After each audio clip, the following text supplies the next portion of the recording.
Toto je nedeľný meal prep s Agát. Ja som žena a dnes je Medzinárodný deň žien. Nejdeme sa teraz rozprávať o implikáciách toho, že trávim tento sviatok v kuchyni, pretože na stereotypné žartovanie tu máme iných tvorcov. Môj skromný názor je, že tento sviatok sa trochu zneužíva. Že mnoho ľudí v ňom nevidí ten význam, aby sme ženy podporovali v radostnom a slobodnom živote, alebo aby sme pre ne zabezpečili lepšie podmienky v spoločnosti. Ale veľa mužov rozdá kvietky, čokoládky a má na celý rok vybavené. Predplatné na neplatenú prácu v domácnosti, vybavené na celý rok dopredu. Aby som iba nehejtovala, vidím, že už sa to dnes v spoločnosti celkom otáča. A že sme na tom už oveľa lepšie, ako boli naši rodičia pred 30 rokmi alebo starí rodičia pred 60 rokmi. Každopádne, ja už som skoro v polovici varenia, ešte som vám nič nepovedala o varení. Takže dávam do remosky piecť kuratá, ktoré položím na zemiaky a chystám tortelinový šalát s konzervovanými mandarinkami, ktorý som vám už nedávno ukazovala. Kombinácia to prekvapivá, ale veľmi chutná.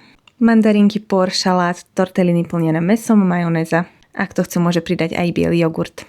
Na obed si dáme pár tých kuracích stehienok a k ním upečiem túto peknú mrkvu a pórik. Strašne si užívam, že už je jar a svieti mi slnko do kuchyne a úplne každé jedlo s ňou vyzerá lepšie. No a cez týždeň plánujem urobiť také porkové risotto, ktoré teda budem robiť neskôr, ale ten porkový základ si už nachystám takto, namixujem a tým budem podlievať rýžu. Takto sa mi upiekol pečený cheesecake, ja ho nechám spľasnúť a urobím zatiaľ naň karamelovú polevu. U nás doma sme veľkí fanúšici slaného karamelu, takže do neho pridávam postupne maslo, smotanu a nakoniec aj soľ. Miešanie horúceho karamelu bola pre mňa vždy trochu stresujúca aktivita, lebo to je strašne rýchle a strašne horúce. Ale čím viac praxe v tom mám, tým menej sa toho bojím. Zvyšok karamelu som zaliala mliekom a spravila si z neho karamelové mliečko do kávy.